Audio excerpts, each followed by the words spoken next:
Got a special guest right here. Yeah, come on. Her nickname is Lunch. In the fur. This guest needs no introduction. Yeah, no introduction at all. She's gonna keep us engaged. Yes. With the house. Yeah, Yep. that's So, Katniss. Today, I thought it would be pretty good for us to go over really a lot of the trials and tribulations that really every artist and producer goes through, which is more so a level that you guys have been on, since I am kind of more of a hobbyist and I am looking to take this more seriously. But I feel like you guys have a lot of years invested in the game.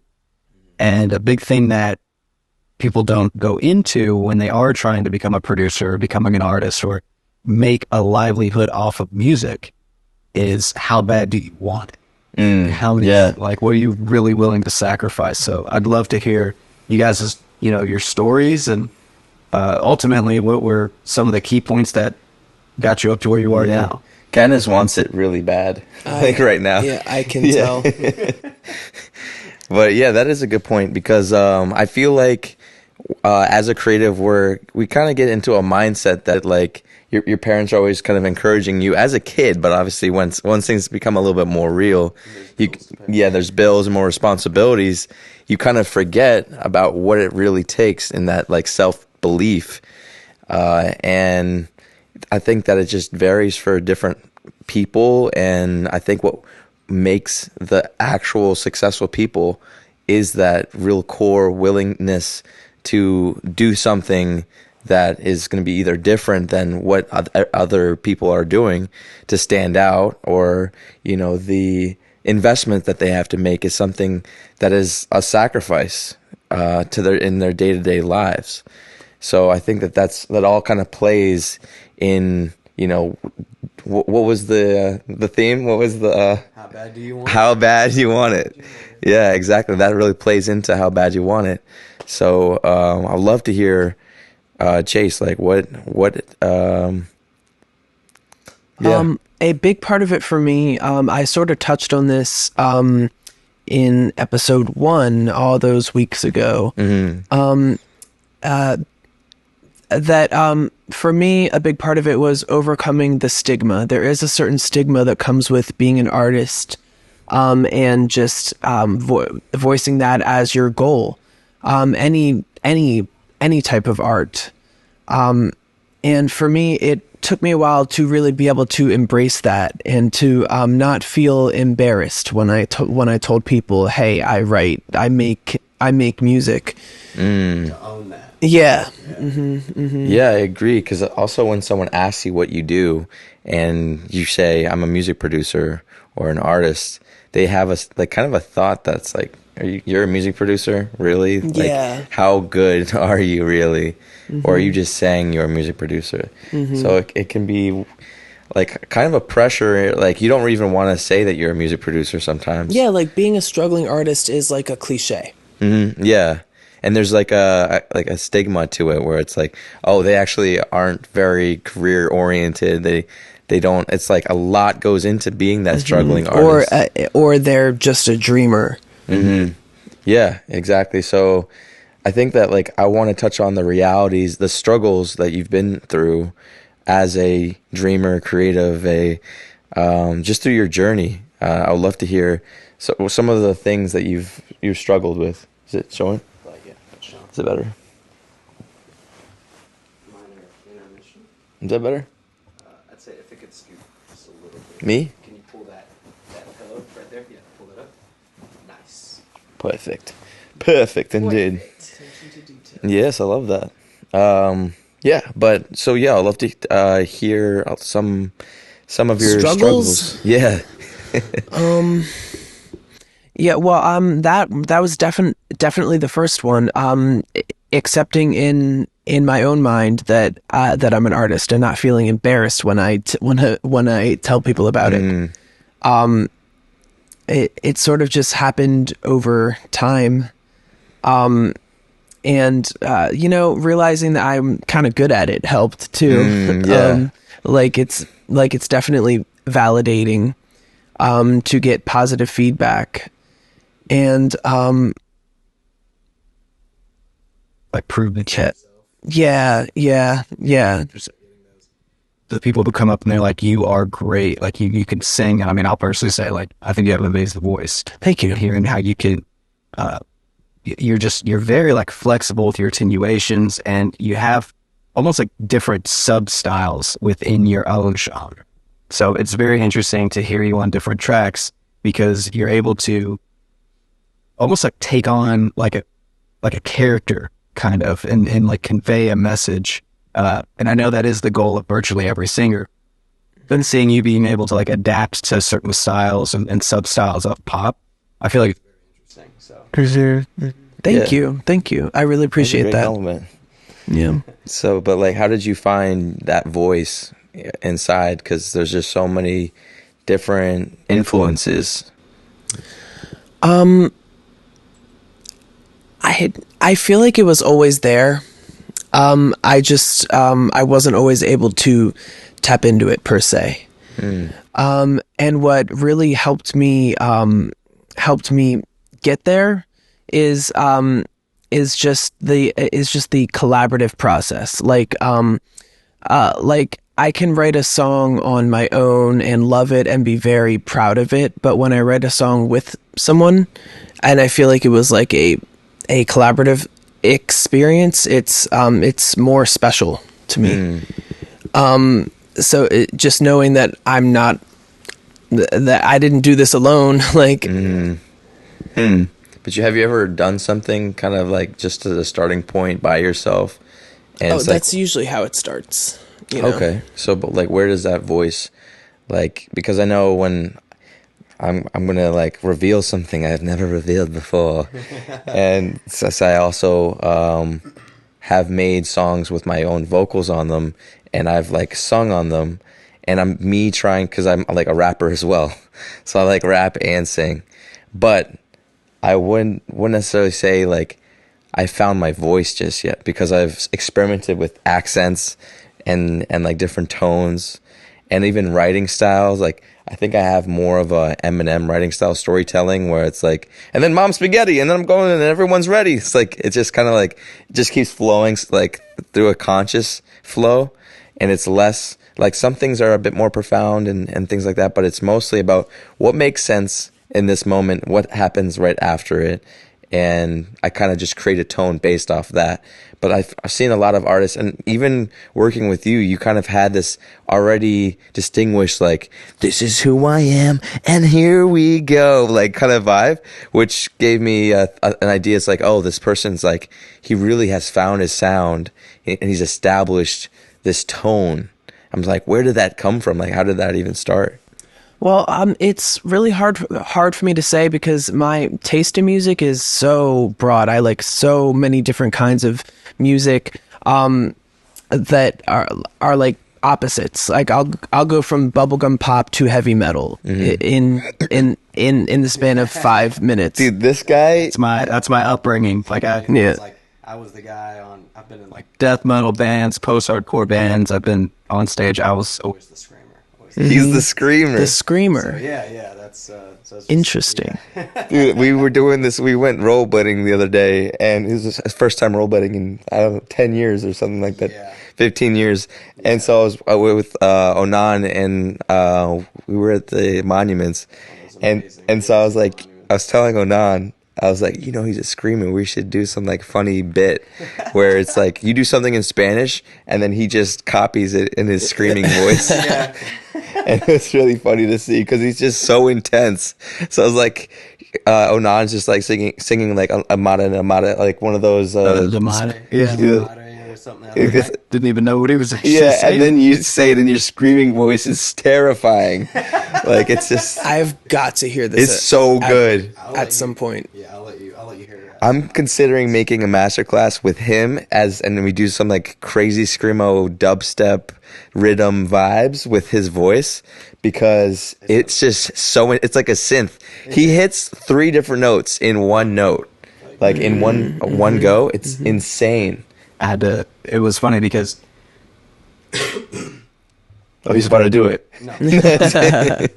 Wow, that was pretty good. Yeah. When I was getting into heavier music, I had to pretty much ask myself, like, did I want to be a singer or a screamer? Because that really, I mean, there are artists who can obviously do both, and they're very like well put together, like Spirit Box. She's amazing. Yeah. But what I realized was, if you're going to perform live and you're really going to go all out, the transition between clean singing and then screaming will just blow your chords out if you wanted to like really dig in to either or. So it's almost like, I kind of view them as like disciplines. Which one? Yeah. Yeah. So ever since I was like 16, I went to see Bring Me the Horizon at this crazy venue out there in Louisville. And that like almost changed my life. I was like, okay, now I know for sure I want to be a screamer. And then I just was in and out of bands. And one of my bands that almost took off the most was Brought by Giants. That was back in 2013. Wow. My age here. 10 years ago. Yeah. That's when we were really going around. And just as the band was about to take off after we were doing all the promotion and everything else, I was personally just in a bad spot in my life. And I ended up moving out to Vegas, which is what we were talking about earlier, like how I was working security out there. Yeah. So I moved out there to be with my girlfriend at the time, which that only lasted like a year. But I pretty much needed that to help get my life together. But up until then, it was like nothing but constant live shows. And I was like at peak live stage presence. You know, I was performing and really I could tell that the crowd was feeling my energy and I could like move them pretty much. So that was, ever since that, I've always loved live music. And that's kind of been a big inspiration for me to really dig into EDM, because like I would be DJing one day and I know I can carry that same energy. Yeah. But yeah, my background is definitely like heavy music. I definitely noticed a lot of that, a lot of similar energy at like heavy EDM shows. Yeah, I guess that's where I fell in love. Yeah. So you were saying that heavier soap, you like so many different types of music that you get drawn to all sorts of influences like death metal as well to find your voice? Yeah. I mean, what really helped me find my voice is just making different kinds of music and seeing what suits me the most, what feels right to me. And I've always loved pop music. Like I always say I have broad taste, but it's pop centric. And so and I feel like pop music gets a bad rap. Why is that? Like people think because it's mainstream that it doesn't have doesn't have a deeper meaning. Yeah, there's less of an artistic value to it. But like it's manufactured. Yeah. But for me, it's almost been the opposite of that. I feel the most connected to pop music. And sort of what helped me find my voice is when I realized that that's what I want to give. That's what I want to show people, is that I can be singing an upbeat, happy, silly, poppy song, but still have it hold just as much meaning as a ballad or an angry rock song. Yeah. So, but the thing is, though, because a lot of pop music is very vague, it's harder, it's maybe harder to say a specific message, and that's probably why people think it's kind of watered down. It's like catering more towards a public perception rather than an individualistic approach. So how do you find that in between point where you're still going and expressing what you're going through, but in this kind of pop way, this mainstream kind of way? Well, I don't think it's necessarily a bad thing for a song to have public appeal like that. Yeah, I think that I think there's a beauty to that in lyrics that are widely relatable. That like hell, it brings people together. Yeah, I agree with that. Yeah, and I think that more like the direction where pop is going is being more specific, because I noticed in Taylor Swift's new album that she really went and used some unpoppy words. Like she used very STD words SAT. SAT. She used SAT. You know, she used pretty high vocabulary words. Yeah. At least for me. But like it surprised me. Like she was saying altruism and like she was kind of dragging things out and I guess that's kind of where things are going, because when I heard it, I was like, well, how is anyone going to be like singing this at a concert with her? That whole line was like covert narcissism is a line that she used like right before that one. Yeah, you're right. I never really picked up on how complex the language of that album is. Yeah, but I think that's opening the doors, and I'm working with an artist, Cole Stevens, who has a very similar writing style, and I have such a pleasure working with him because it's about the articulation of a certain idea, and he's kind of simple, like he has a simple approach, but he loves to kind of paint a more detailed description of what the song is about, with kind of broad strokes in a way. So I think it's kind of like finding that balance of being very detailed with your writing, but also keeping it relatable for everybody else. So, So what do you... I mean, I'm just... What do you think? I think that the fact that more pop is, or, you know, like you said, Taylor Swift is moving more towards like higher vocabulary things. And really, as for me personally, as just a music lover and enthusiast, as long as I fall in line with what you were saying, which is having some sustenance behind the actual song. Like, it doesn't necessarily matter the genre. It just matters what's the weight of the message. What are you actually really trying to get across with it? And so I kind of view it from the standpoint of, even though I'm just as susceptible to catchy music as anyone else, I'm always trying to dig into the lyrics and dig into what was the artist really feeling when they were producing this track. And if they were able to convey that well, to me, that's a good check. That's a good track. That's a good piece of work. Yeah. And a big part of it, like we're talking about, how bad do you want it? I think it's also important to ask, do you want it for the right reasons? I like that. Yeah. So actually that kind of leads me to asking, like, what reasons did you get into being an artist, and, you know, where do you feel like you're heading?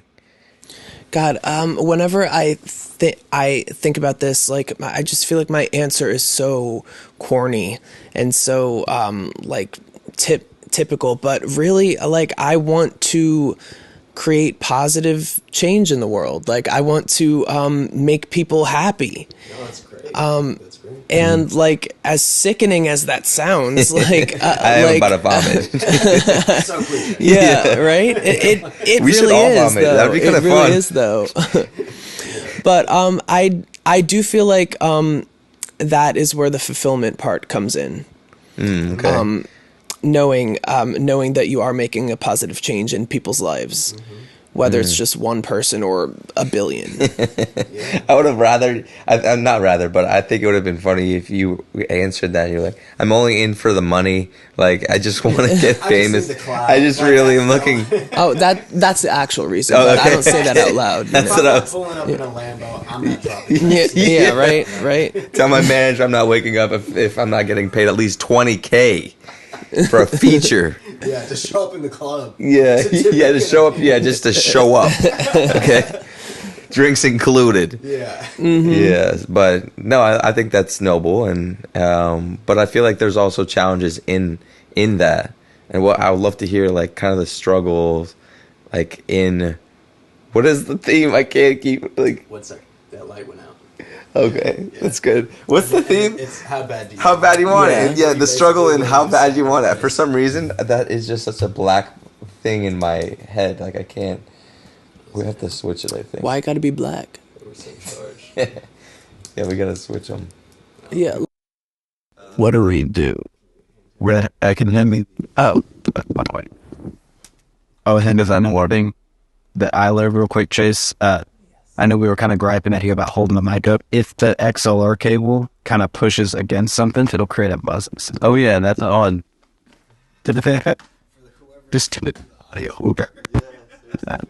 Noted. Yeah. Boom. All right, but yeah, I messed that up. that was. I should have known that, to be honest. And we're back. Yeah. Oh yeah. Hey. So we were just about to discuss what makes Chase cry. Ooh. Whenever oh God, Eat lunch. cut onions. Really? For lunch. For lunch. So The yeah. key is not to get emotionally attached when you're cutting the onions. Oh, I see what you do. Yeah. Okay. What about mushrooms? Don't. Oh, I can't. oh no! I just shouldn't have. I shouldn't. Okay.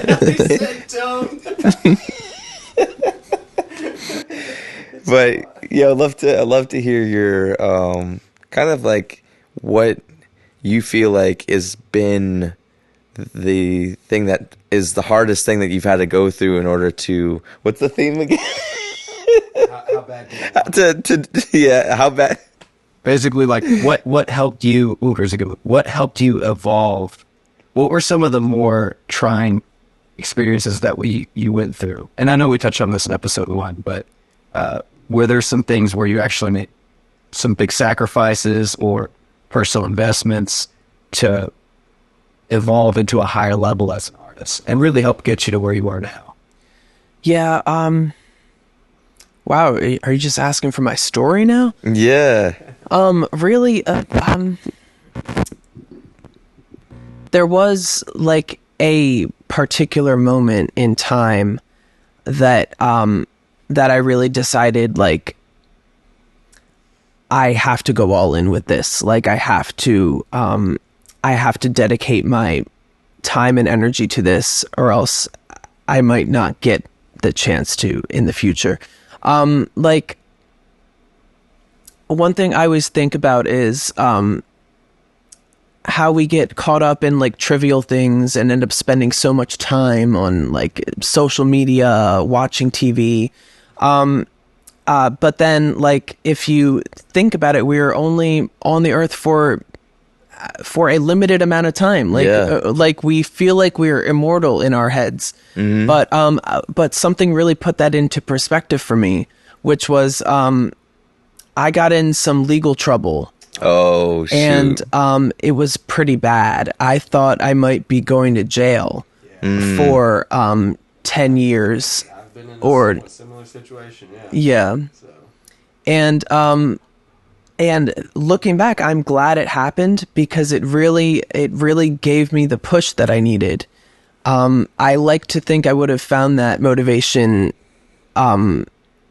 even if that hadn't happened, but I will never know, and so I'm just taking it for what it is. I feel like you did have it in you, because because every moment we go through, it's kind of like we're finding ways to react to it, because it's like resonating with something within us already.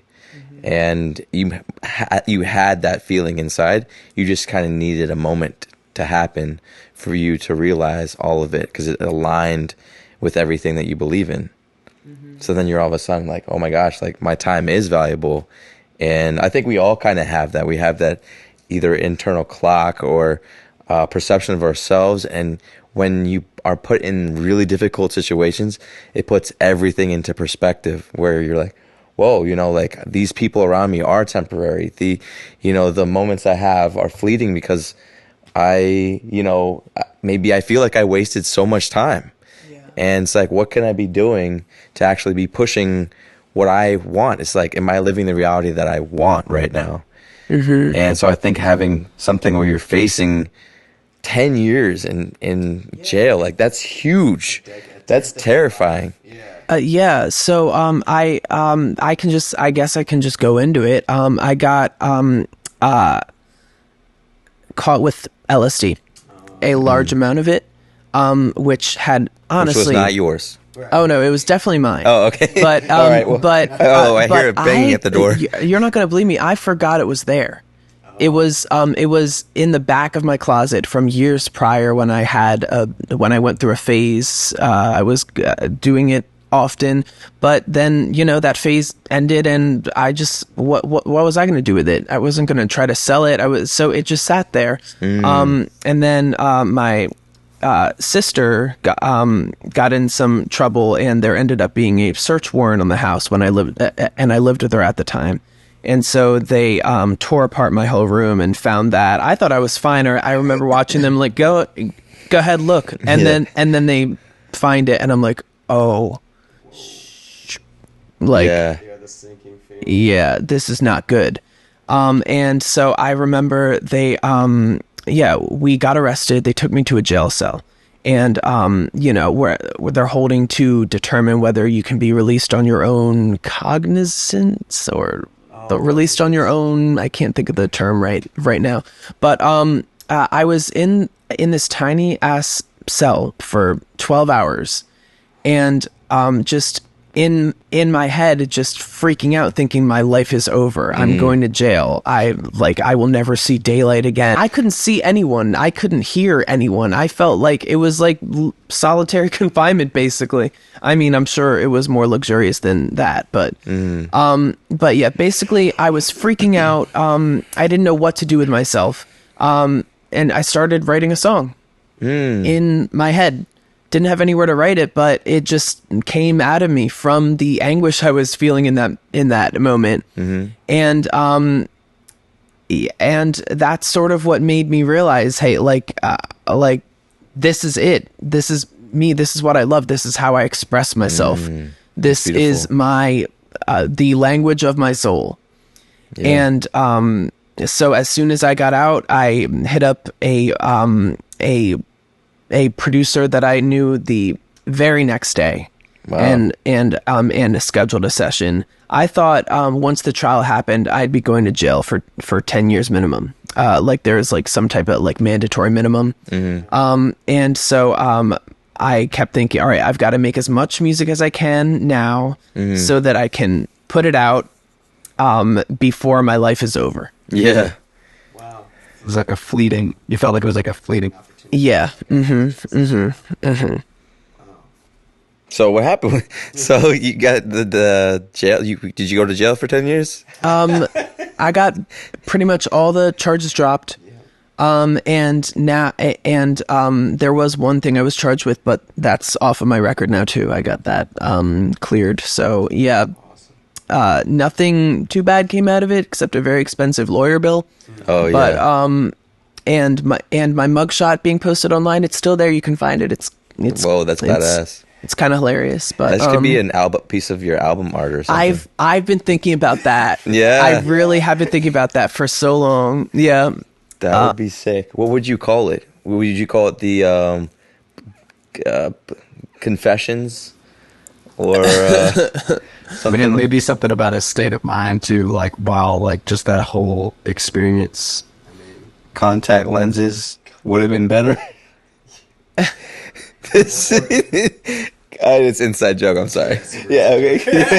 No, because you got to choose. I'm kind of in on it. Okay. I know. Like, I heard of it. Yeah. It's either contacts or jail, but it's like. But anyway, but you did consider having the mugshot as your album cover. Oh, I'm gonna have to do that. That was the moment for me. I don't know if I would be here right now if that hadn't happened. So, yeah, I'm gonna have to do that. So I feel like that was a really big step in your journey as an artist. It's like from that day. I mean, what's more motivating than the thought of like I'm about to lose it all? Seriously. Yeah. And I feel like that really, I'm not saying like go to anyone, go intentionally put yourself in these situations. But personally speaking, like I've hit rock bottom almost like 2-3 times in my life. And I spent 20 hours in a drug tank one time. And all I thought in that whole situation was like, I could have potentially taken, like I could have been going to jail. You were driving? Oh, okay. not something I'm proud of at all. Absolutely one of my lowest moments in life. But that was about 2 years ago. So yeah, it almost cost me everything. And the first thought that came to my mind as I sobered up was like, I could have been the reason someone else isn't here. And that the level of guilt, the level of shame that I felt out of that pushed me to realize, I needed, and shortly right after that, I went and got therapy, I went and got help, I battled my addictions. I'm completely aware and coherent now, and just really on the other side of all my demons. And those times of being at such a low place, it taught me how valuable my music is, my life is, the connections I have with people are. And it pushed me to, as cliche as it sounds, just be a better person and figure out, what does all this actually mean to me? We've heard.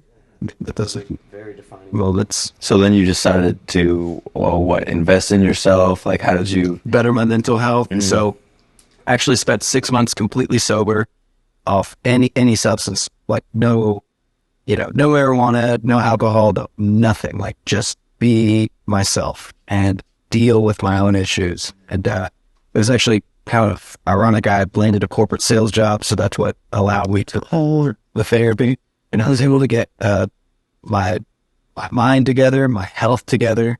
And honestly, from that low point, it pushed me to be where I am now and realize like it's time to really go full force on my dreams, invest in projects, invest in the connections I have with people, and make the best out of my life, because I know I could be here. Yeah, for an indefinite amount of time. So Yeah, I feel like my story kind of started right from the beginning. Being born in Latvia and being in an orphanage till I was 4 years old. I didn't have anyone really looking after me the same way, as you get raised. So me being adopted into a family felt like a second chance, where I took things so seriously. Maybe I didn't really realize that at first. I thought every single day was my birthday. And I kept wondering and crying why it wasn't. And so I was, I definitely, there was a lot of growing. But you get to a certain point where you start realizing that this really is a chance that has been given to you, because we all kind of react differently to, our upbringings. Because while it's happening, it's just kind of, we're going through it, and it's hard for us to really analyze the trauma that we've been through. But it's through that journey, it's like you get to a point where you start realizing you have certain behaviors and and tendencies. And so I think through that, I've realized that like I needed to really make the best of this gift that was given to me, even from the beginning, and my sister as well. And I think that it's also my role as a man to be the one who leads the family. I'm 30 years old and my parents are like 75. It is my role now to see where I can help out and be there for my sister and my mom and dad, whenever it is. If they need help with like cleaning the ceilings because there's too many cobwebs because they can't reach up, I'm gonna get my vacuum cleaner and go over there. So like taking care of those people from the that really brought you to where you are. And it's like I want to be able to provide such a foundation for my whole family, that they aren't like that. If there's any sort of medical issue that they're going through, that it will all be paid for. I want to build something. I build a legacy, build something that's gonna last for generations and generations. And that all starts from a thought, and then you start figuring out what message you want to have translated. And it's like, okay, now there's just so many different forms of how I can carry that message. And one of them to me is through communicating, creating relationships and building networking and figuring out how we could all work together. And I think that that's also part of my producer mindset, where I'm like, okay, well, let's bring this person and this person, or this person's struggling and I can do this. And it's like there's something we could all gain from working with each other, where I feel like that is actually how you create a legacy, is finding really cool, like-minded people that you can build and grow with. And that's why I even wanted to do this podcast in general, is to find those people, connect people that wouldn't necessarily be, in the same room. And it's just so cool because everyone is kind of going through something that you don't even know. And it's sometimes all they need is the feeling that people are willing to listen. And that's kind of what I also said. I come from a place where I didn't really know how to express myself, and I felt like people didn't care about what I had to say. So me trying to find and organize who I am and, my values is like, I want people to feel comfortable with who they are as well. So I will, I'll try to be more comforting towards, people who are in those situations that are struggling, that I understand what it's like, and I'll try to sympathize with them and just kind of bring people up. And if I can do anything to help out, that's where my motivation is really stemming from. So that's kind of like the reason why I do what I do. Yeah. That's beautiful. Yeah. Because I feel like there, not to distill everyone down into this, but there really is typically just two kind of archetypes of people. There are the people who are very self-serving and they're always looking to get ahead on their own terms, and they're always looking to push someone down in order to come up. And then you have another group of individuals who you don't find them that often. And I wholeheartedly believe you're absolutely in this category. And these are people who are so fulfilled and so in tune with who they are. They do anything to pick someone up and So really, okay, let's break this down a bit more. I actually think it's about how people respond to their pain. The people who feel their pain, the pain of life, we all go through tragedies, we all have mishaps. And it's about what we do with it. There's people who feel this pain and then they think the world hurt me, oh, I hurt it. There's people who think the way you do. And that is, I felt this pain. What can I do so no one else feels this pain? How can I help? It's so, I agree with you, but I also have another side of me, which is like, I had to figure out my pain, so you also have to figure out your pain. Yeah. And so like, I'm not going to just give you the answers, but I'm going to see what I can do to get you in a place where you start thinking about, oh, I can change something about myself to get me to a better place.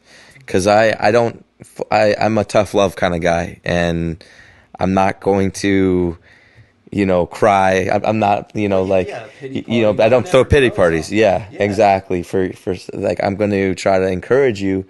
Any sort of like, even like today, I'm not going to get into specifics, but when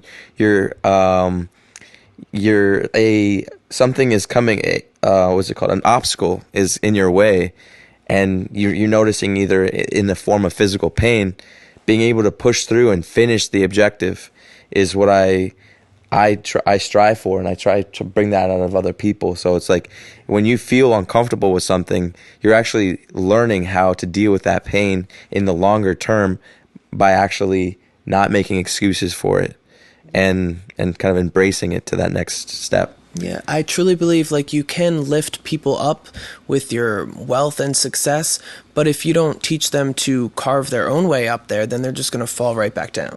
Mm-hmm. Yeah, and I think that that goes for any type of industry, music, anything entrepreneurial, which actually being a musician and doing something musically is a very entrepreneurial type of mentality to have. Because there's just so many different ways that you can be seen and brand, and it's really just super creative. I think being an entrepreneur, a business owner, is all about how creative can you get in order for people to buy in on the message.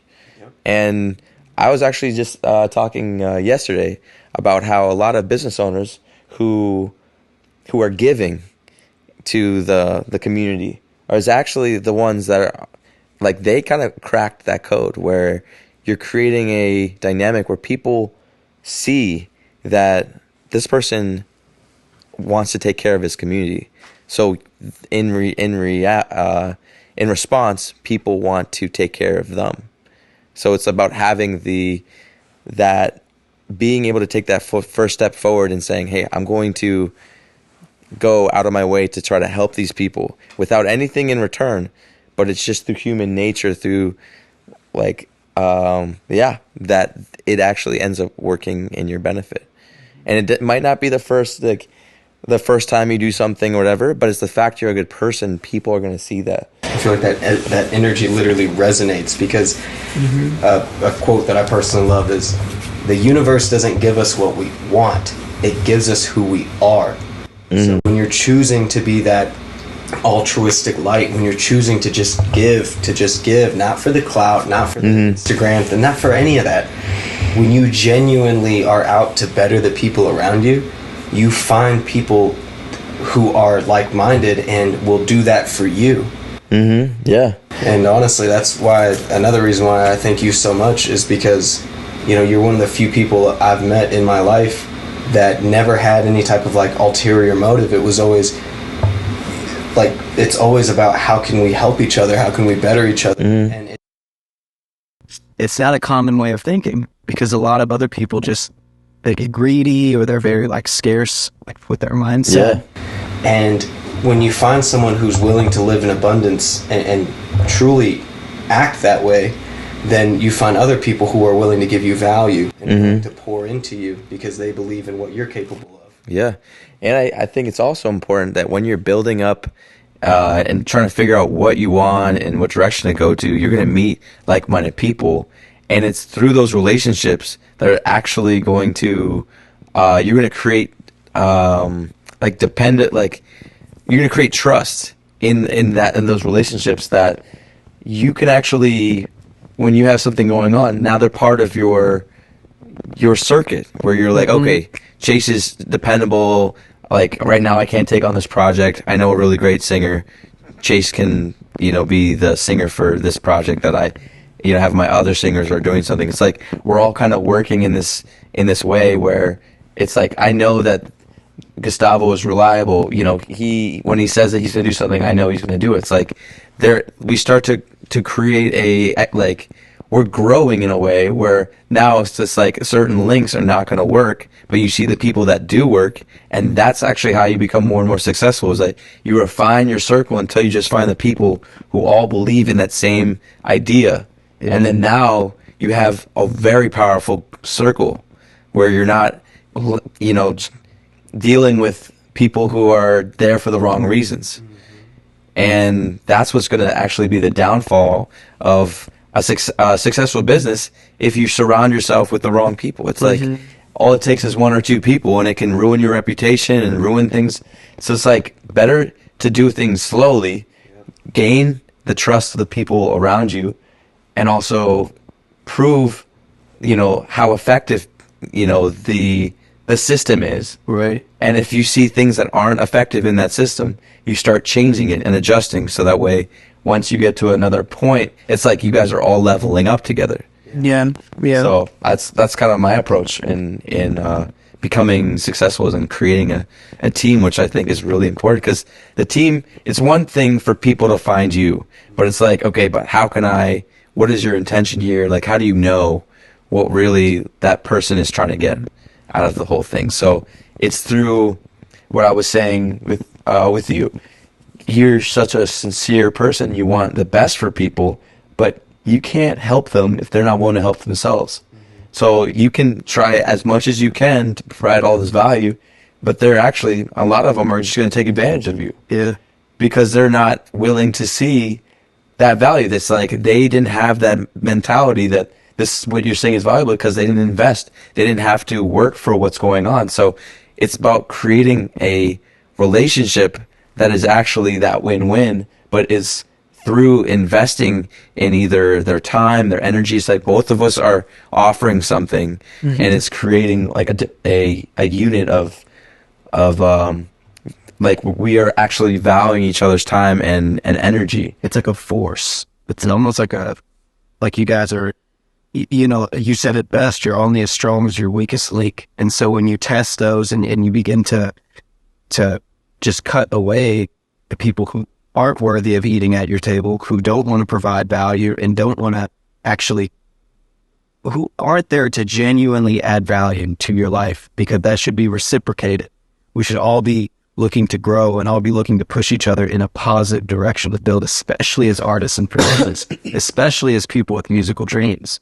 And so when you can just get those like-minded people, and I guess I could say it's like almost like you're operating on a similar frequency at a higher level, that alone, that's what I was saying, like the universe gives you who you are. And no, so when you're operating at that frequency, opportunities appear for you. Yeah, they do. Yeah. Yeah, and people think that they can just, make a song, and I'm just gonna be, people are gonna love me and everything like that. But they don't see that it's really the invisible force that creates those really successful people, and then that invisible force is how good are you as a person with your relationships and how people can sense how you perceive their relationship with you. Yeah. So if you go into meeting somebody trying to see what you can get from them, you've already started on the wrong foot. I 100% agree. So always started when I was working at Decades last year, and Little John actually came to the club. Decades is a club in DC, by the way. And so Little John came to the club, and when I heard that he did, I was like, "Oh, it's my chance to try to network with him," because he's a hype man for EDM music. Yeah. He does, and I'm like, that's what I do, EDM. So like, let me see if I can make this connection here, because I've worked with Fat Man Scoop. You know Scoop? Okay. I think it doesn't. No, that's Lil Jon. No, but Fat Man Scoop, he does some other. He has also Hype Man. So I've worked with him, and I wish that I actually said that. I was like, hey, I've worked with Fat Man Scoop. I would love to work with you as well. Like that would have been the right thing to say. But you learn retrospectively is like, oh, Well, you're not supposed to name drop. that's good that I didn't say that. I should have said I worked with also people like you, or something. I don't know. I don't know. Oh, okay. I want to look like a rooster at all times. That's kind of the look. Is this rooster? Cock-a-doo-doo-doo. No, it's the like the leader, like the, you know what I mean? You're like, that's the bravado. Is that what it is? It looks like it? Yeah. Don't talk to my friends that way. But yeah, so Little John was right there, and we're closing out. Everyone is leaving, and I'm like, okay, well, I'm gonna go upstairs and try to shoot my shot. Let me see what I can do. And so just as I'm about to walk over to him and introduce myself, hey, my name is Raivis. I love your work, and I would love to work with you. Like, just kind of really be straightforward with him. Yeah. Right when I was just about to walk in, this DJ walks right in front. And I'm like, okay, no problem. I just missed my chance for that one moment. I'm going to wait. Let them talk. Then they start talking about basketball. And I'm like, okay, basketball, cool, yeah. But I'm still thinking, like, where's this window where I can just be like, hey, by the way, my name is Raivis. Just like, where does it make sense in the flow of conversation for me to introduce myself? And so I was like, okay, so I have some experience with, cold approaching and stuff like that. And so I see, because it's usually, sometimes the best time it's the best time to talk to someone is depending on how much time you feel like you have. So if someone is just about to stand up, it could be a really quick, hey, what's your, let me add you on Instagram, or like, let me tell you my spiel real quick. And then now we're walking out. We're either walking out together or there's something going on. So it's not just like if you run out of things to say and you mess it up, now you're still standing there and you have to be like, okay, so let's talk about basketball again. You're trying to jog the conversation. Yeah, it's like you're trying a little too hard. So sometimes I actually see the opportunity in when they're standing up, about to do something. Then I'll say something. I could also see the value in that one moment when he was chilling, me saying, hey, my name is Raivis. That's when it would have been ideal. I really think that would have been ideal. But he stands up, and I'm like, hey, Lil Jon, what are you working on? Like, just trying to jog a memory, start a memory. Yeah. Start a conversation. Yeah. And he's like, EDM. I was like, oh, cool. That's exactly what I do. I've been doing it for almost a decade. I would love to, I'd love to work with you. And he's still walking. And I was like, hey, can I send you, where can I send you my music? And he's like, just DM me. And then I'm thinking, oh, I gotta send him like the most fire stuff right now. Hey, Lil Jon. And so I send him a message, and he's gone. And I'm like, Lil Jon, I'm from Decades, and I really want to work with you. And here's my link. I'll send him a Dropbox link.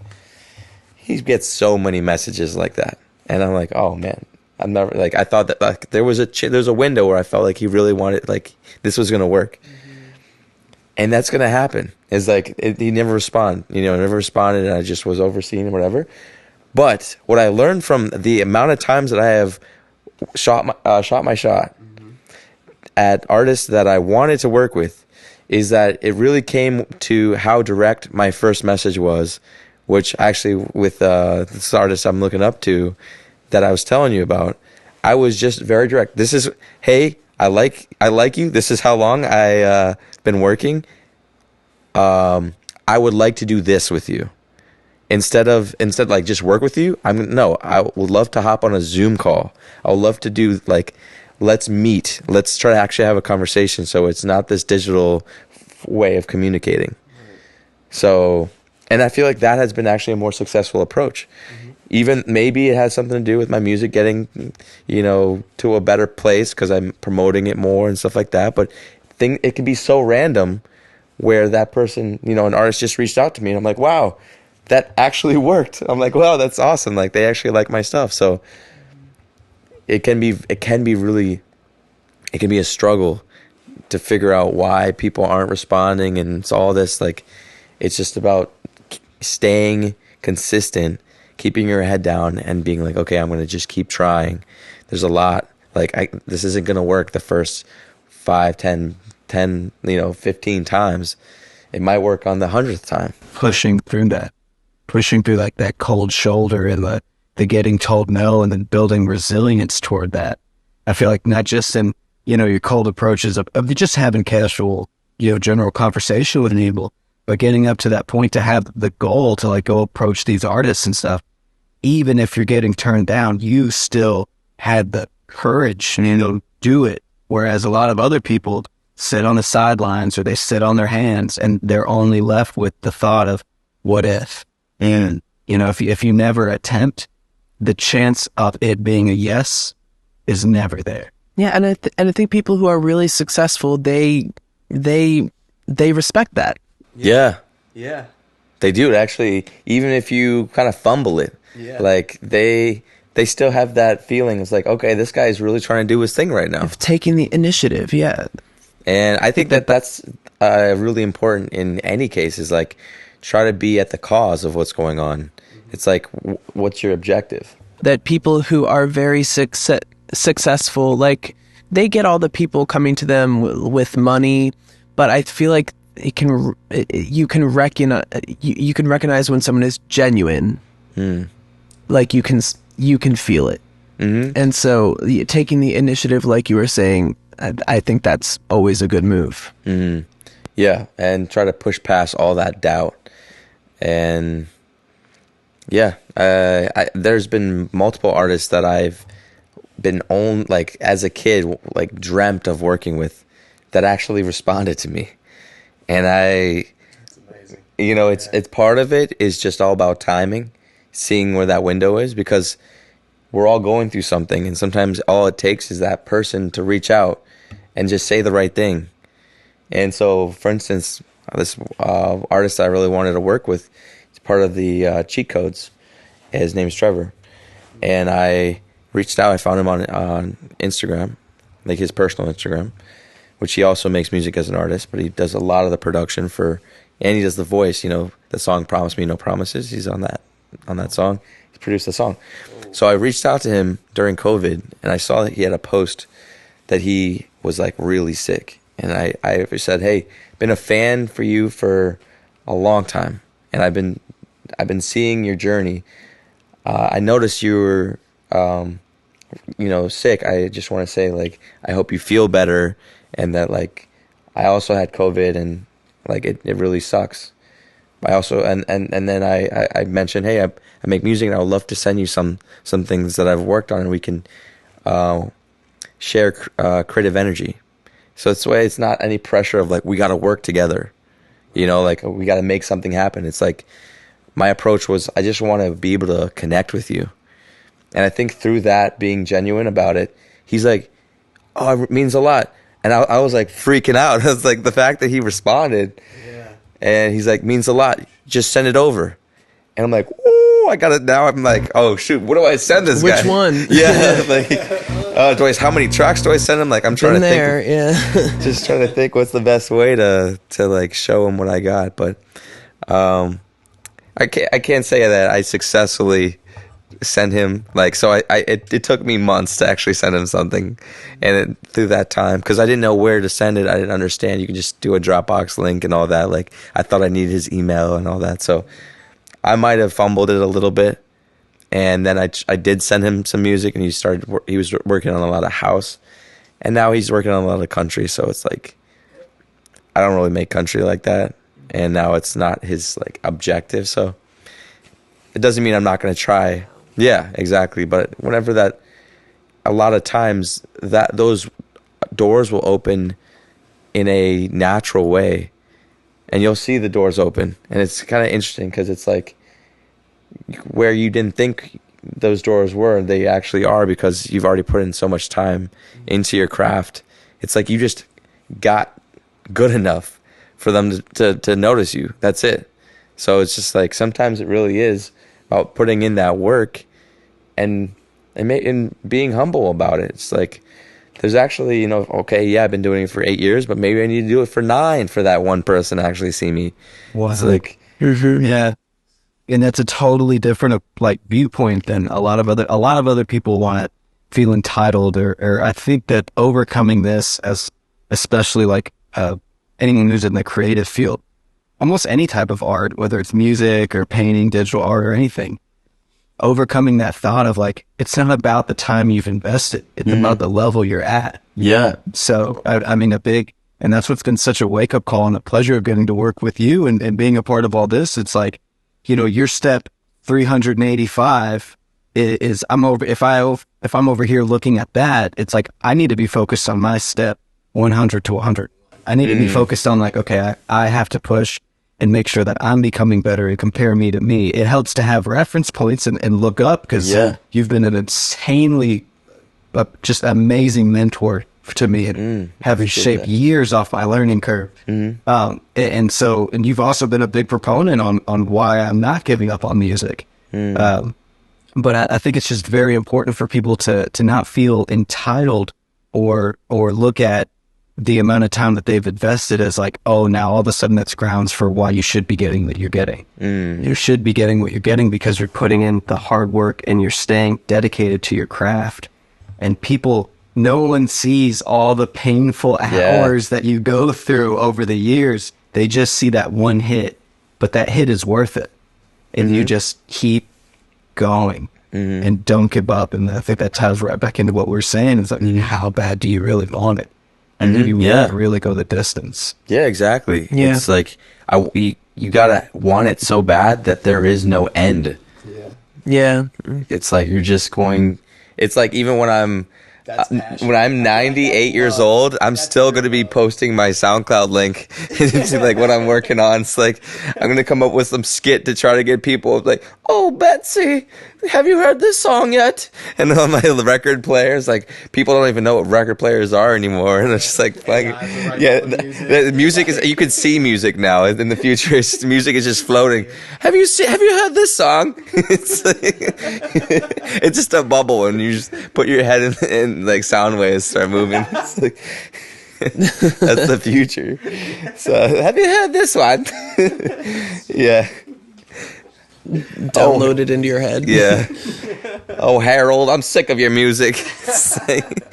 That's not changing, you know, like you got to just love it. That's the key, I think, is that no matter how hard it really is, you got to love the process and realize that even the toughest moments aren't going to define. It's like those aren't going to last. even the easiest moments aren't gonna last.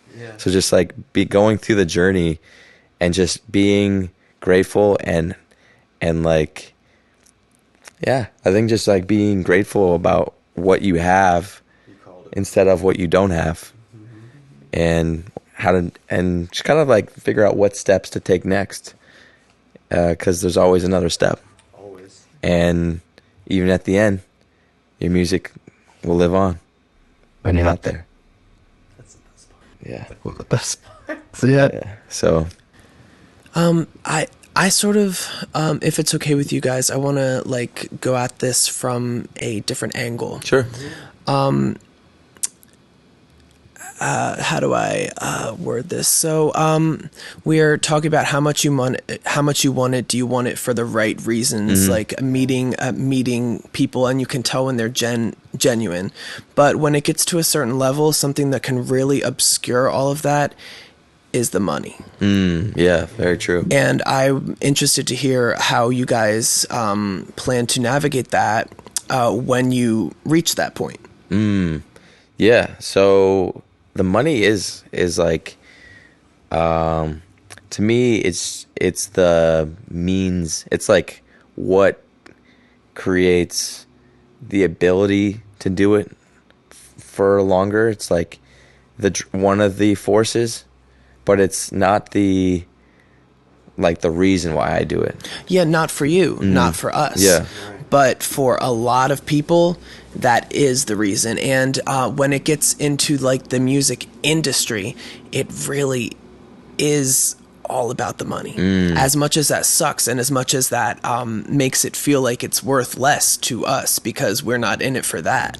So I think that there's another part of that is like just being aware you can't change like the business side of it. So like becoming more knowledgeable about it and not being afraid to say how much you think your service is part of being your own boss and in that industry. So you can't be afraid of the money. You can't be afraid to talk about it because that's going to be part of the conversation. So might as well be very like that, at least for me, that I'm very forward about it. It's like, this is what it's going to cost in order to do this with me. It's like there's certain things that I'm willing to do completely for free with like an artist that just reaches out, but I need to see that they have an execution like no other, and they have like that music is going to actually go somewhere. Like they have an audience backing it, and like they can perform and like bring, like I make money on the back end. Well, I guess what I'm asking is once you've found a certain level of success, how do you filter out all the people that are just coming to you because like for financial purposes, trying to get something out of you? I guess you kind of feel it. You kind of sense it because they have this kind of sense. It's like they're not really trying to get to know you, and like they don't listen to when you're saying something that you think is meaningful. You can sense that they're not as aware. They're not in the moment with you if it doesn't have anything to do with their cause. So it's about having that intuition. I think it's pretty much about the person's mindset, because if we break it down past, just how much money's in your bank account, or like you were saying, how much money can I get out of this deal? Right there, that's the biggest red flag. I feel like rich people chase value, poor people chase money, because poor people can never have enough money. And rich people know that as long as they're increasing their value, the money will always follow. I agree with that.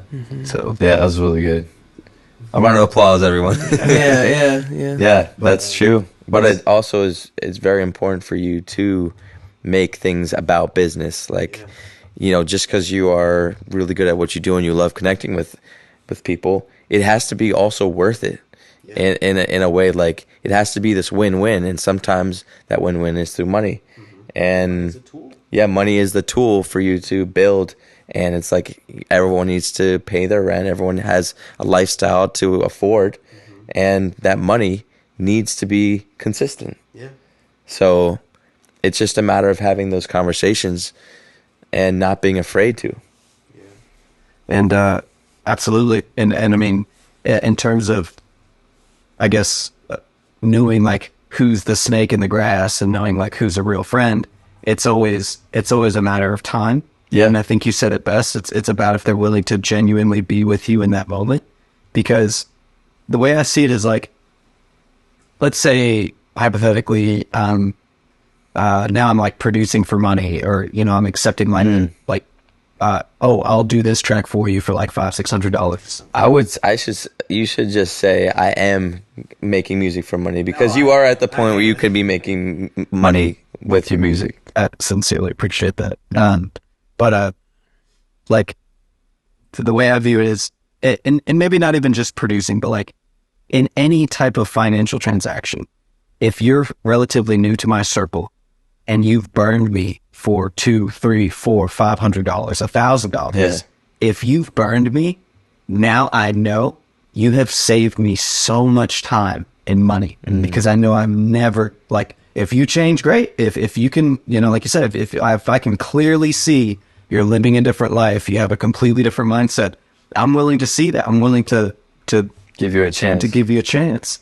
But if you've come to me and you've burned me for however amount of money, then I know from that point on exactly, like, you just saved me tons more time and tons of money, because I'm not going to keep throwing it in that direction. Mm-hmm. What do you think, Chase? I think, well, my problem with money is when I meet someone that I respect, get along with, like, I want to give them all of my money. Just to show it, how much I appreciate you. But I think you can be easily fooled. You want to like give in to them, and then if they do burn you, you know, that's always like we were talking about in terms of entrepreneurship. I was always struggling with my own self-worth and my own self-value, and that manifested itself in a way of me giving some of the best pieces of me to another person and wanting to see their well-being go up before I was prioritizing myself. And what I've realized over the years is, if I'm not operating at my maximum capacity, if I'm not journaling, meditating, doing my daily practices, building myself up, if I don't make myself into the best version of myself that I can, then I'm not going to be able to give to the level of other people as that person would be able to. So it does sound selfish, but in a way, you're actually, and, you know, correct me if I'm wrong, but I feel like this is more or less your approach too. Like, this is your approach on life. If you are taking care of yourself and getting yourself into the best place you can give back so much more. Like, everyone's like, oh, you're greedy because you want to become wealthy, or you want to live out your dreams and you don't want to work a normal job. But the reality is, when you reach that point, how much more can you give your family? How much more can you give back to your community and everything you're a part of? So I think it's been a big learning process in terms of realizing, yes, I'm very compassionate, and yes, I want the best for the people that are in my circle and that I have any type of really connection with. But also, I have to make sure that I'm taking care of me before I can give them the very best that I can. Yeah, I agree. But to touch on what you were saying, you said you're just constantly giving all your money to people that you are wanting to work with. Or people that I feel like deserve it. Oh yeah, deserve it. And you think that that's like there's something wrong with that? I feel like it makes it easier for someone to take advantage of me if they can win my respect. Okay. Yeah, I felt like there was kind of a more that you had to say about that, because you started it as a something that, you know, what our experience was, but then I felt like you had either a personal experience or something like that you were kind of getting to, or like a moral of the story. Well, I mean, I've been burned before, but I guess we all have in one way or another.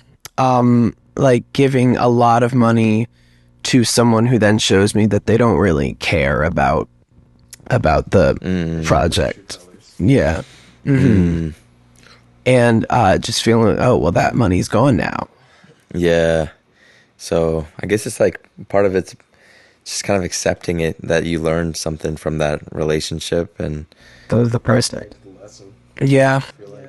yeah, and you can kind of see those colors in the beginning if you really, because now after that relationship, you kind of know there's a certain tone to the dialogue that you're going to see in other interactions. When you hear that tone, it's not, it's going to be maybe something similar.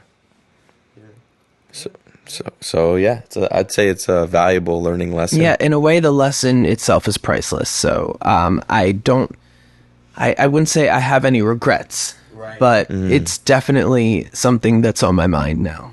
Yeah, and I think we all need to get burned in order to learn how to like run a tight ship. And Yes. because I feel like I've also been burned where I have just been like, oh yeah, you don't have to pay me until afterward and all this, like, and then when you're done and they disappear and then you're like, what happened? It's just gone. Yeah, it's like I had this scammer reached out and he said that he worked with Taylor Swift, and I bought it because before her album came out, he sent me her acapella and said we need a remix for her. My team needs the remix, but we need it in 8 hours. Like he said it like this, so I ended up. It was the end of my day, and I was about to go to sleep. I sleep during the day and actually work during the night. And so it was like 7 in the morning when he reached out. And I was like, okay, well, I'm about to just put another 8 hours and this is a huge opportunity. So I'm going to put my best effort into this. Then I work on it. Yeah. I make it as best as I possibly can. I send it to him. Exhausted. Exhausted, yeah. I barely made the cutoff point. And he's like, oh yeah, this is perfect. This is great. I'm going to get my team on it. And then, we'll get back to you, whatever. So then the next day, literally, like I barely even slept. I wake up. He says, my team really liked it. I need you. We have other artists in mind for you to work with us for. And they're in Israel. And I've never made any sort of Arabic music before. But I was like, well, I'm willing to learn. And so he's like, all right, can you make a song that sounds like this?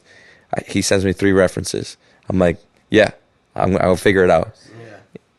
And so I'm like, because he's like, this could be really big. If each song I'm willing to pay you $1,800, and I'm like, well, that's the most I've ever made for for one song. So it's like, I'm finally reaching a bigger league. He's like, yeah, and he kept on talking. After I did so first I do that first song. And actually, I ended up, like, I feel like I killed it. Like, I was like, I didn't know what I was doing, but I made it this really cool Arabic traditional vibe. Yeah. I'll let you hear it. Oh, that was the one. Yeah. That one was really sick. Yeah. You've got to play this. Yeah. The instrumentation was literally on point. I mean, I was like, whoa. Yeah. I mean, We played it at Josh's place. Oh, man, yeah. Man, I should have stayed. Yeah, you But should have. That is a type of music that I secretly love. Like, Really? nice. Okay, sweet. All right, well, I've been burned so much by this guy that now I just have Arabic music on my laptop that is available. So, well, I mean, I could never. who knows? It's called cultural appropriation. Oh, is it? You're not. Yeah, Chase, you're not allowed. You're not allowed to do anything Arabic. If I were a little less white. Honestly, I don't believe in all that. Like, you can just express if you like a certain sound. That's what it's all about. When it comes to music, that is kind of less of a thing, isn't it?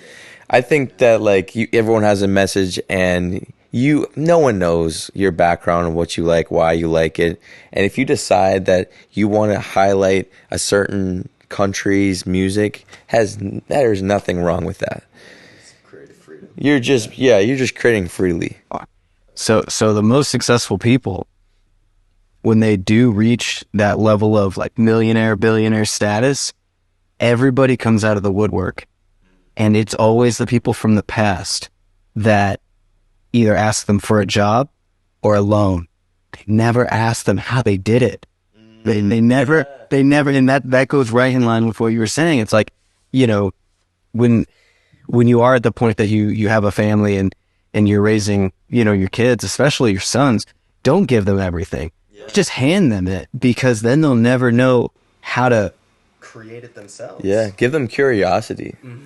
Give them something that is going to actually change their thinking. Yeah, and build their mental lives, because that resiliency is the formula to success of not just being an entrepreneur, but being anyone motivated to go after their goals. And despite all the no's, all the feelings of it being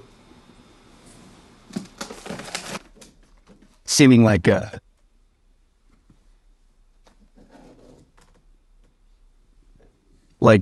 know, it's seeming like it's impossible. It's always the people who are just willing to listen more to their internal voice and push against the grain. They're the ones who get there. I love this quote by Picasso, who he actually says, many people tell me I've lost my mind in pursuit of my art, but I'm kind of butchering this, but this is the abridged version. Many people told him he's lost his mind in pursuit of his art, but he believes it to be quite the opposite. He believes he's actually found most of it as he's driven towards his goals. So it's when you are endlessly hammering on your craft and endlessly in pursuit of the thing that you love and you're after, I feel like that, overcoming all those obstacles and pushing through all of those difficult times, that's truly when you find yourself. And that's when you've built this level of self-belief and faith that it doesn't matter what any of the noise says. All they can do is sit back and watch. Yeah. And also there is kind of like we all kind of create our own rules in a sense. Like there are going to be a structural similarities in other businesses and why certain artists work, you know, are more successful than others and what works for them. But finding what really works for you is a constant process of it's just a constant process. So you're like you're having to make so many mistakes that you might actually make the same decisions and it will work for you. Right. But it just didn't work for me. And it can be based off my personality or like what I value or my confidence level, a lot of different factors. But the fact is it didn't work for me, so I'm going to keep trying until something does work. You said pivot from obstacle to obstacle, but at the end of the day, it's the fact that you stay on the journey. And be a problem solver. Yeah, that. What do you think about cultural appropriation in music? Or do you think there is cultural appropriation? I wish there wasn't, but I feel like a lot of people believe there is. What do you think? I think when it comes to art, and culture in general, the part of the beauty of modern day society is that it is sort of a melting pot, where everything is sort of intermingled. Sometimes you can't even find the origin of a certain style but there's a lot of people who want to gatekeep certain types of art. And honestly, I feel like that's a threat to art as a whole. Like freedomly expressing. You know, I think I learned this pretty recently, and I think it's really cool that Skrillex, if you listen to his vocal chops, he actually uses different languages as his vocals. That's amazing. Because it does, you actually can understand what the heck the vocal is saying. Yeah. It's because it's a different sounds in different language that create those interesting things you can just put a quick pan or a gate on, and it makes it sound so foreign and cool, because it really is a foreign language. So I think where things are headed is not just in what's going on regionally. I think it's the same concept as when I go to a country. I love traveling to go to all sorts of places. But in those places, there are certain foods and experiences that I have that I've never had in any other place. And I think, why hasn't this happened in the United States? And then years later, I'll see it pop up. I was in Amsterdam like 6 years ago, and they had these waffles with the caramel, these waffle cookie type things with Go on top of your coffee or something kind of like that, but they have caramel in the middle of it, and you just eat it, and it's so delicious, so good. And I didn't see it. I didn't see it at all, and I was like, you know what, this would blow up in America. This is, but then you're at a point where you're like, oh, someone's gonna do it before me and all this, and you think about the logistics, and you start to backwards rationalize why this idea is not going to be your idea. Wow. Even though you're thinking about it, yeah, and it could be it did actually. Now I see it at the grocery store, like those, I know exactly what you're talking about. Yeah. The waffle cookies. oh, they're so good. You know, I'm Yeah. gonna go. I know we had our cheat day literally on Sunday, dude. I don't care. We're going right Cheat after day, the this sequel. Got me excited. Yeah, dude, we're getting freaking those waffle Amsterdam They're so good. caramels. I haven't had them since I've been in Amsterdam. Wow. But that just goes to show that it takes a long time for things to actually catch up. And if you come up with the idea, people are going to be against it at first because it's different. Right. But the fact that you were like, well, let's try this and this, I think that's where all this music is starting to become. I mean, it's always evolving through other people's cultures being as an influence, either in the instrumentation, it's in the vocals, in the way certain things are played, accented. I love it because now, you know, Indian music is becoming more popular in America. Yeah. You have people like DJ Snake who said, you know what, I'm just gonna work on Indian music. And he's from France. Yeah, he's a French guy. Yeah. So it's like He started making Indian music. he's been making Indian music, There's a lot. and I know he really went into Spanish for a while. the taki taki rumba. Yeah, yeah, yeah. like He loved branching out into those other. it's because those markets are huge as well. I do want to play devil's advocate for a second. Mm-hmm. I wish this wasn't the case, and I don't necessarily believe this should mean that you shouldn't take other cultures and put them in your own work. But the reason why it is it has become a thing is because historically it's been white men who take pieces of other cultures and end up making a lot of money from it here. Whereas, a lot of people believe that money, that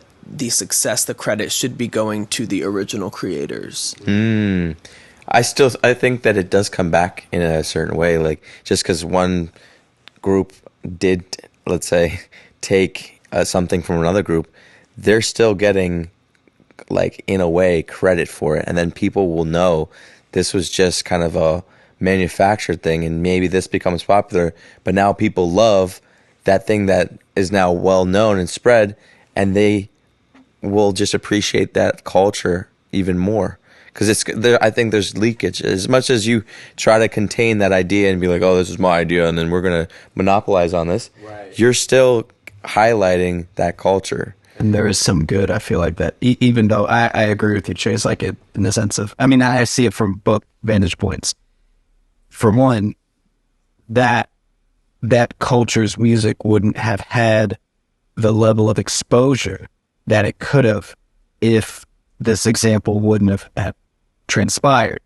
Now, although that particular person may have made a lot of money in the beginning, that culture, as time goes on, will gain more exposure, will gain more attention. And then despite the beginnings having that been like a bad thing, quote unquote, there is still It opens the door.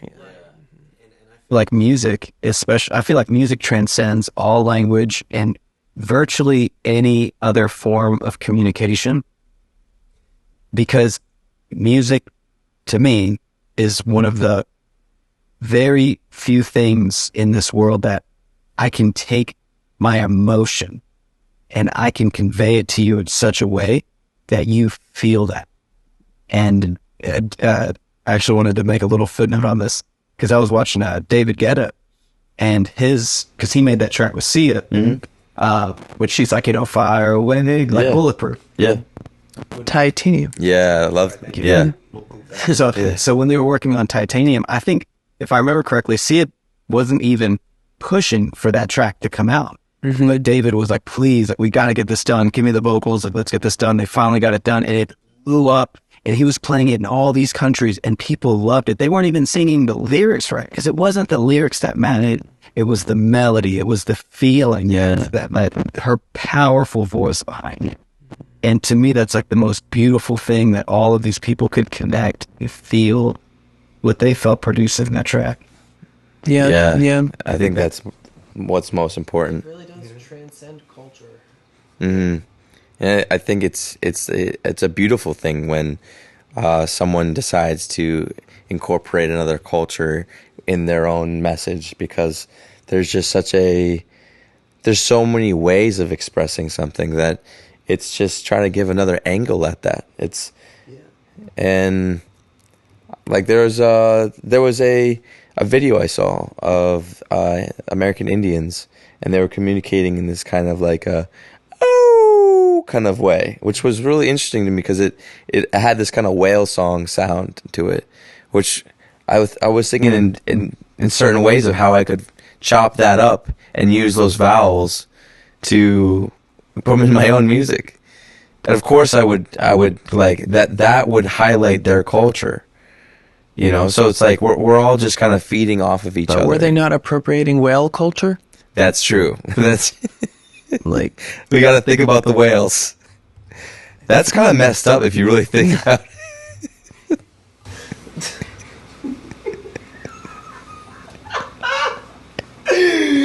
I'm crying. sorry. Whale culture. There's going to be emails. Yeah. Whale mail. Send it. Yes. Send it. Whale mail. Whale mail. Whale mail at whalemail.com. Gmail is whalemail now. Yep, they're taking it back. Yeah. They're reclaiming it. Yeah. Yeah.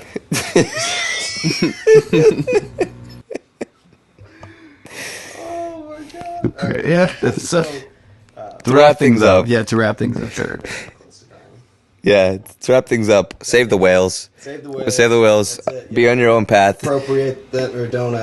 I'm messing this all up. It's okay to get no's. It's all about the yeses. Focus on what you do have control over. Be in control of your life, and how you can affect others really does play a part in how successful you are, and grow with one another. I think those are all really great talking points, and have a solid circle. And like Chase said, find other people who are really doing this for maybe not the exact but similar reasons. Like really digging into. Because I always say motivation drives behavior. So it's like, what is truly motivating these people? Like, when you find like-minded people who, again, you don't need to all believe Spanish is the best language or whatever, but like when you have that common objective, that your motivation is driving you towards this, and you're not in it for the money, and you're not in it for, I'd say, self-serving reasons. Yeah. Like, it's all about me or whatever. Like, when you have genuine people in your corner who are there to add value, you're heading in the right direction. And you'll find that one out of all the bad apples, but that one makes it worth it. You can keep growing off that. Yeah, and you got to make sure to nourish your relationships, because just because it's working out now doesn't mean that person is going to feel always like that gratitude is mutual. Like, you need to make that, you got to be very conscious about where you are in the relationship in order for people to feel appreciated, where the push and pull is in that relationship, where, okay, you see someone putting their head out. Hey, I see you putting your head out. I'm going to put my head out. You know, I got you, you got me, this type of feeling where we're not leaving each other out. Yeah. So, yeah, always be there for one another. Yes. Peace and love, brothers. Peace and love. All right, save the whales. Before we sign off, I just want to say I am very glad I met you guys, and I feel like Yeah. I'm better for it. Absolutely, man. Like, I see that. I see the wholesome, the right reasons. Yeah, thank you, man. That means a lot, and I'm really glad that you came all the way from Baltimore for hours, Yeah. literally to come and hang out with us. And you've also, Yeah, literally any time.